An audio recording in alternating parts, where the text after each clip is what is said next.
Le Nouvel Esprit Public, Philippe Meyer, bonjour.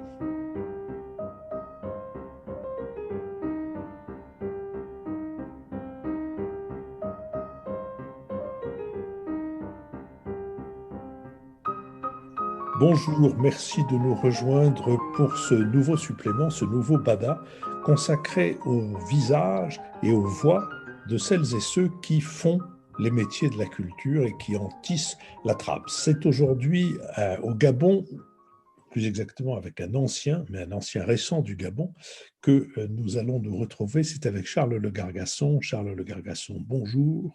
Bonjour. Vous étiez jusqu'à peu de semaines, peu de mois, vous étiez attaché culturel au Gabon, pays dans lequel vous vous occupiez à la fois de l'Institut français et en même temps des contacts avec les autorités locales, mais aussi avec les initiatives locales. Alors, peut-être avant de nous les raconter et de répondre, si vous voulez bien, à mes questions, peut-être il n'est pas inutile de rappeler où est le Gabon, de combien de population il est habité et comment ses activités principales se répartissent. Alors absolument, le Gabon est donc un pays d'Afrique centrale qui est situé quasiment sur l'équateur. On se trouve sur un pays qui en superficie fait à peu près la moitié de la France pour une population d'environ 1,8 million habitants. Donc un pays qui est extrêmement riche en matières premières, hein, qui est sa première source de revenus, qui a été jusque très longtemps le pétrole, parce que ça a été un pays vraiment avec des ressources très importantes dans ce domaine-là. Mais il y a aussi le bois, parce que nous sommes donc dans des forêts équatoriales extrêmement riches en essences de bois tropicaux. Nous avons également sur le Gabon du manganèse et un très très grand nombre de matières premières qui enrichissent le sol gabonais. Alors, le Gabon est un pays côtier et en même temps un Absolument. pays qui s'enfonce dans l'intérieur assez profondément. Est-ce que pour celui qui dirige l'action culturelle française dans ce pays, est-ce que c'est une situation qui demande une stratégie particulière? Alors effectivement, il y a une certaine complexité parce que les routes au Gabon sont assez peu nombreuses, hein. Il y a une route principale qui va de la côte jusqu'à l'intérieur du pays et qui, en saison des pluies et à certains moments de l'année, n'est pas forcément praticable, alors qu'elle est quasiment l'unique point de sortie. Et de l'autre côté de Libreville, hein, qui donne sur l'estuaire, eh bien, c'est la mer. Donc, en réalité, il est certain que Libreville, la capitale, est relativement isolée du reste du pays et que l'action qui se déroule sur le Gabon est essentiellement concentrée sur la ville de Libreville, avec quelques initiatives dans le pays, mais qui sont toujours relativement complexes à mettre en place pour des questions de circulation, d'organisation, de matériel disponible, voilà, toutes les questions que l'on peut avoir lorsqu'on a des voies de circulation un peu difficiles. Dans quelle mesure le pays est-il francophone? Ah, le pays est totalement francophone, c'est-à-dire que c'est la première et la seule langue officielle du pays, donc le français est vraiment la langue du Gabon, même s'il y a des langues de plusieurs ethnies qui sont usitées, mais le français est la langue de l'administration, de la politique, du commerce. Voilà, on parle et on vit en français au Gabon. La francophonie euh, vous semble avoir un sens dans les activités culturelles qui sont menées au Gabon, tant par les Gabonais que par le gouvernement français? Absolument, c'est une question, la question de la francophonie est une question centrale. C'est un lien qui est entre les populations, hein. La francophonie permet à chacune des ethnies qui composent le pays de parler entre elles, de comprendre ce qui se passe, et ça permet aussi de s'inscrire dans toutes les échanges commerciaux qu'il peut y avoir, que ce soit à l'intérieur du pays ou à l'international, même si l'anglais fait aussi partie des langues utilisées. Il n'empêche que la francophonie a une place extrêmement forte, extrêmement forte. On ne peut pas s'imaginer vivre, travailler et commercer avec le Gabon sans passer par la francophonie. Alors, je picore dans les dossiers que vous avez bien voulu m'envoyer pour préparer notre conversation, et j'y ai vu, ça m'a intéressé et plu, que à travers son Institut français, le gouvernement français favorisait la diffusion de pièces de théâtre captées à la Comédie Française, et qu'en 2019, 4 d'entre elles avaient été projetées en public et projetées au lycée Blaise Pascal, qui est le lycée de Libreville. Vous pouvez nous raconter un peu ces 4 expériences? Alors, c'est toujours des expériences extrêmement intéressantes et très fortes de partage de ce que nous faisons en France, parce que quand on est à 6000 km, une problématique est qu'on s'occupe d'un lieu de culture et un lieu d'échange, de présentation d'œuvres, que l'on est un institut français, donc qui doit promouvoir ce qui se fait en France. La difficulté est évidemment, comme on peut l'imaginer, d'ordre budgétaire, c'est que faire circuler des troupes de théâtre, des groupes de musique, c'est complexe, et donc l'audiovisuel nous est d'un grand secours.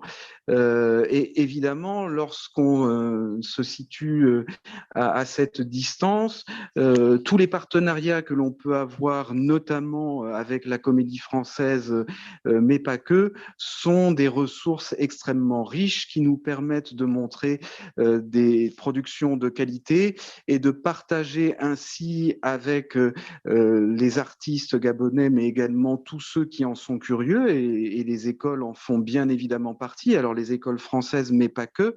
L'intention a toujours été également d'ouvrir vers les lycées gabonais, mais également les universités, toutes les formations qu'il peut y avoir et qui s'intéressent à cette matière-là. Vous vous souvenez des pièces qui avaient été diffusées, j'imagine, en 2019, des pièces de captation de la Comédie Française? Oui, bien évidemment. Le plus intéressant dans les captations de la Comédie Française, en règle générale, c'est qu'il y a la note d'intention du metteur en scène vient en introduction. C'est-à-dire qu'on ne rentre pas dans une pièce de théâtre sans avoir entendu quelques clés par le metteur en scène. Ça, c'est quelque chose de très important, parce que comme nous sommes sur un pays où il y a relativement peu de scènes et relativement peu d'occasions de croiser le théâtre, et en particulier le théâtre, évidemment, c'est quand même, il y a besoin d'aider le public à comprendre ce à quoi il va être invité à regarder, à partager ce moment-là. Parce que les gens au Gabon sont très habitués à la télévision, parce qu'il y a quasiment 100% des foyers gabonais qui ont une parabole avec Canal+, ou les différents bouquets, mais très fortement les bouquets de Canal+, donc qui regardent les chaînes de télévision, qu'elles soient françaises ou autres, hein. Les telenovelas ont une place extrêmement forte sur le continent africain, et évidemment au Gabon, la part belle est donnée à ces telenovelas également. Donc, rentrer dans l'univers du théâtre, de la scène, est quelque chose qu'il faut préparer, où il faut dire voilà comment les choses se font. Elles ne se préparent pas comme un film. Il y a un décor ou plusieurs décors, mais dont le changement va nécessiter du temps, comprendre un peu les intentions qu'il y a, donc avant de mettre les personnes en scène, qu'elles rentrent d'une manière ou d'une autre, qu'elles interagissent de telle ou telle manière. Ce sont des choses pensées, réfléchies, et c'est quelque chose d'extrêmement précieux pour comprendre à quel point ce à quoi on assiste est quelque chose de travaillé et pas quelque chose de spontané, comme on peut l'imaginer de la télévision ou autre. Alors que toute cette connaissance-là, eux ne l'ont pas forcément. D'accord, mais si on prends l'information que vous nous avez donnée sur le fait que la quasi-totalité de la population a la télévision et qu'une bonne partie est abonnée au satellite. Est-ce que on peut, à travers ce phénomène, anticiper, ou peut-être déjà constater, un changement d'influence dans la culture des Gabonais et une prévalence de la culture de type américain?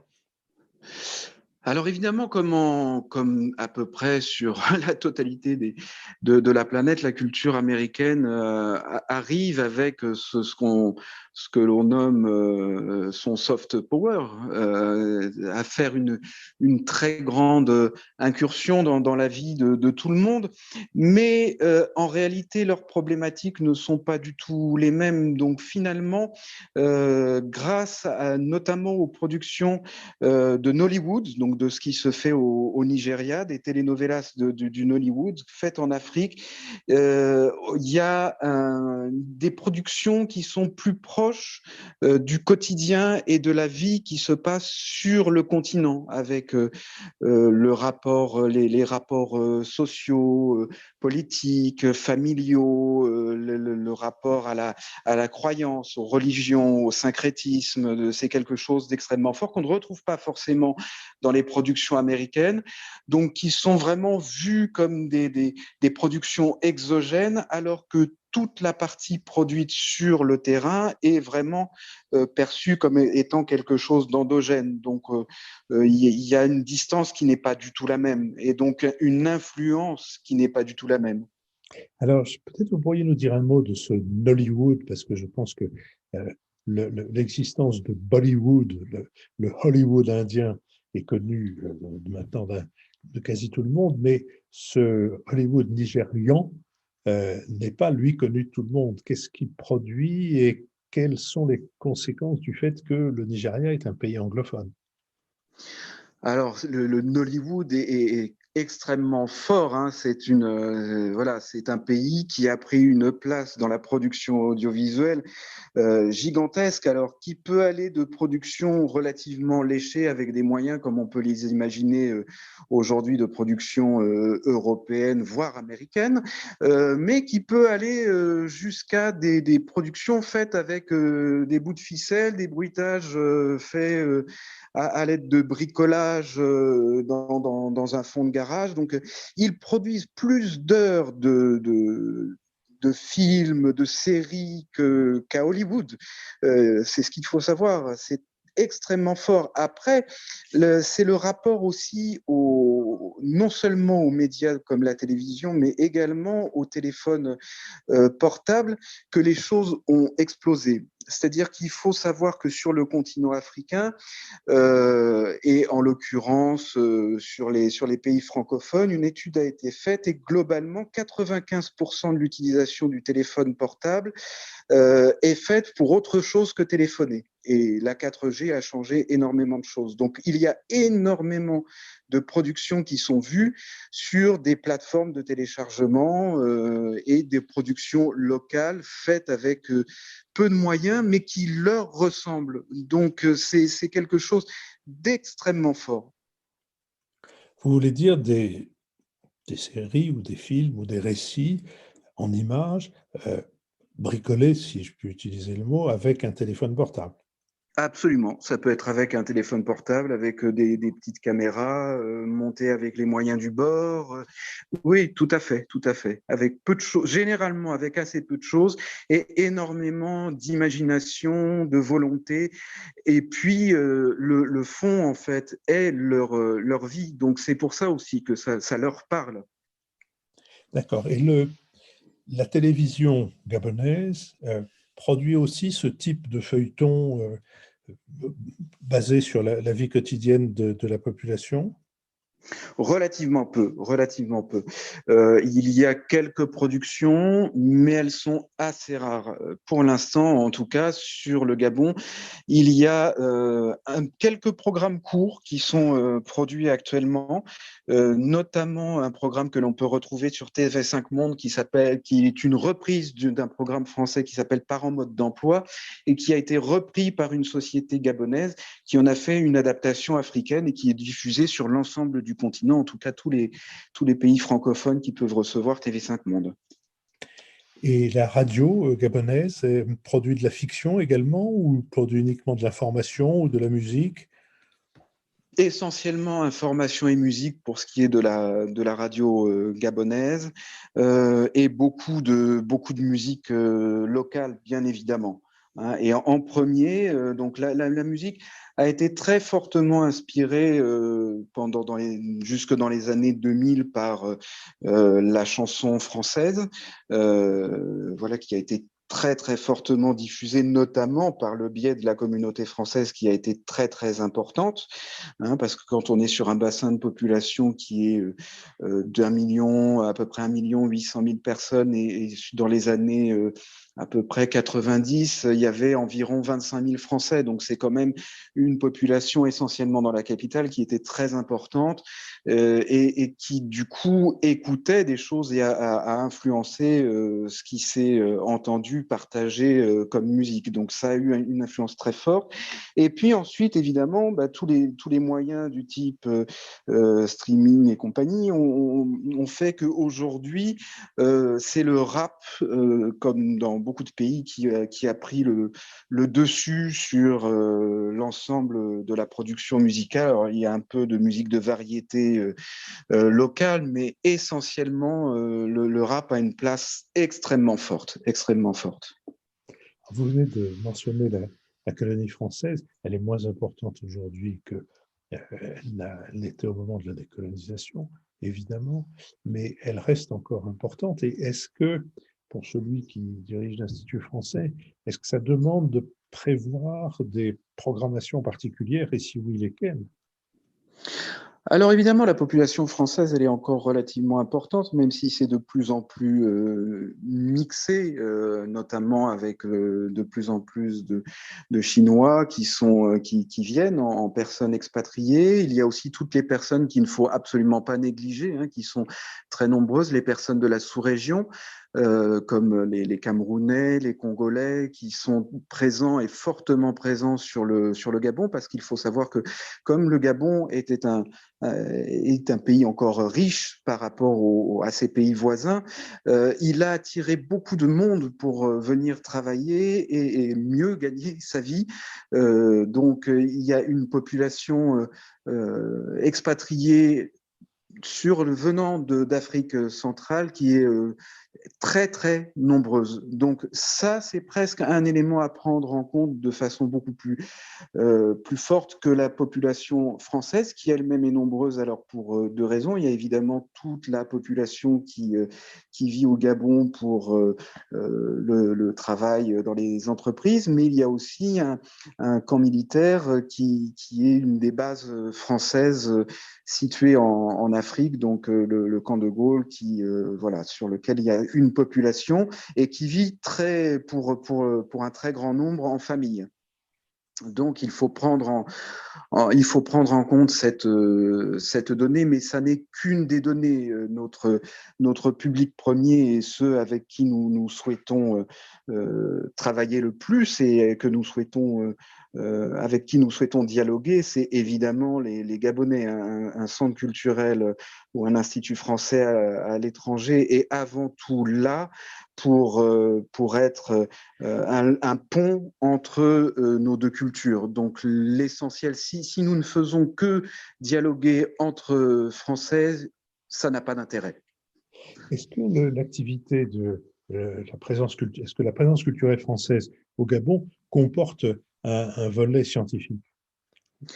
Oui, bien entendu, il y a un volet scientifique, il y a des échanges qui sont réguliers parce que il faut savoir que notamment sur les recherches, il y a des choses très fortes comme les recherches du professeur Al-Albani qui ont ramené encore la découverte des premières formes multicellulaires et de vie encore plus loin ces dernières années et qui ont été trouvées au Gabon. Donc il y a vraiment, c'est une terre extrêmement riche dans ce sens-là, de découvertes, d'échanges, de besoins.